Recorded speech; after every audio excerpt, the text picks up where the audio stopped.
Hi there. The new year is almost here, and with it, the parties, the bubbly wine, or maybe something stronger, and midnight smooches, and also the tradition of singing Auld Lang Syne, which was written in 1788 by Robert Burns. In Scotland, the song is sung on Hogmanay, which is the Scots word for the last day of the year.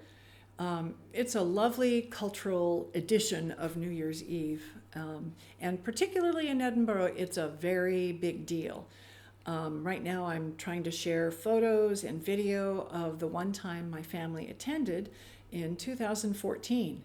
It was quite the scene, with everyone marching with lighted torches up to Calton Hill, lots of drinking, lots of dancing, and of course, the singing of Auld Lang Syne.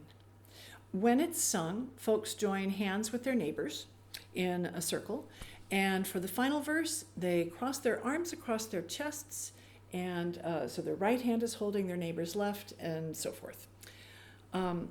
It's sometimes then they rush into the center with enthusiasm. It depends on whether they're sitting at a table or they're standing. Robert Burns wrote his poems and songs in Scots language. Sometimes we say dialect, braid Scots, a bunch of things, but it's different from Scots Gaelic. And I could go on about language, but I will try to stay on message. For Auld Lang Syne means for old long since, and we all pretty much understand the context as being for old time's sake. Most folks sing the English lyrics and limit the song to one or two verses and then just the chorus. Few walk the earth who aren't familiar with the tune. I think that even Chinese and Japanese claim that they're responsible for the tune. But did you know the one that we all know wasn't the original tune? Burns wrote many lyrics that he'd set to a familiar tune or air.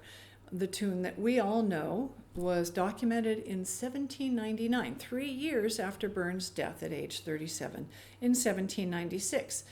And some of the song's verses were rearranged. But it is not known that it was the tune of Burns' choosing or the one he used to write the tune to. There are theories that the one I'm about to sing for you was the original, but I have had a hard time discovering how we know that.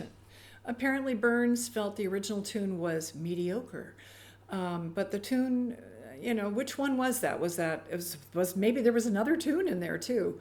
The one that I'll sing might have been it, but I think you'll agree that mediocre isn't an apt description for it. It's quite sweet.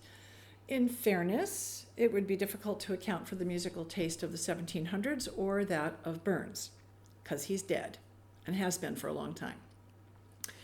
Another interesting fact is that though Burns authored many, many poems and songs, he occasionally was inspired by something that he collected. And that is likely the case for Auld Lang Syne. It was inspired by something that he heard. These lyrics that I'm about to read for you were documented in 1711, well before 1788, by a printer named James Watson. And the similarity in this first verse and the chorus is really obvious. Should old acquaintance be forgot and never thought upon, the flames of love extinguished and fully past and gone, is thy sweetheart now grown so cold, that loving breast of thine, that thou canst never once reflect on Auld Lang Syne?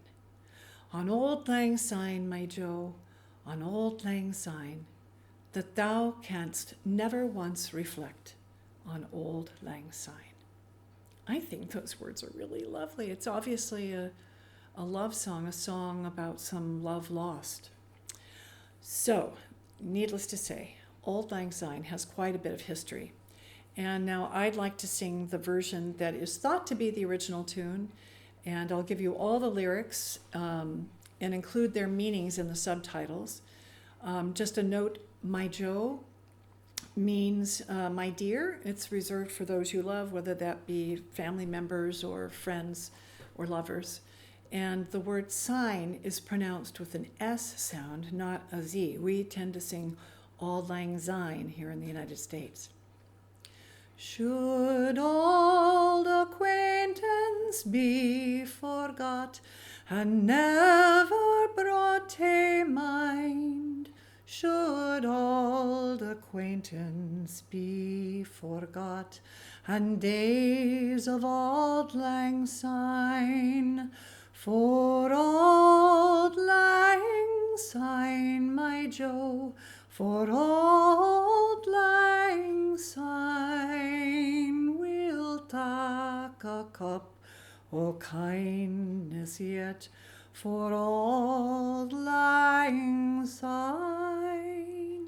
And I will not repeat that each time. Here's the next verse.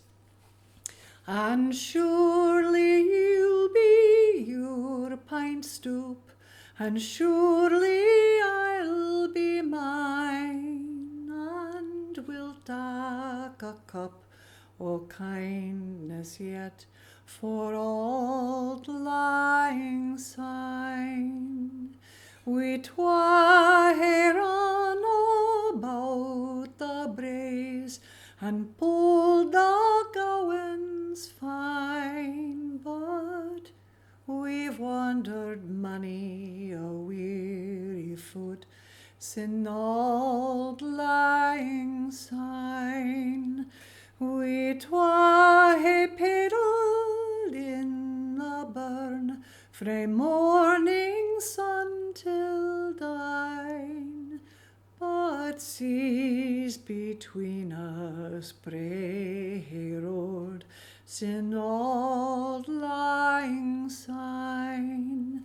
And there's a hand my trusty fear, and gies a hand o' thine, and we'll tak a right good willie walked for Auld Lang Syne, for Auld Lang Syne, my Jo, for Auld Lang Syne, we'll tak a cup o' kindness yet, for Auld Lang Syne.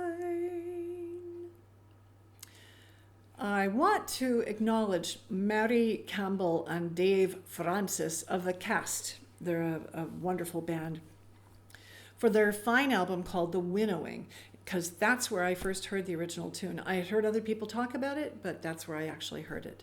Also, there is a really fantastic Wikipedia article about that song, Auld Lang Syne, and also about Hogmanay, if you want to read more.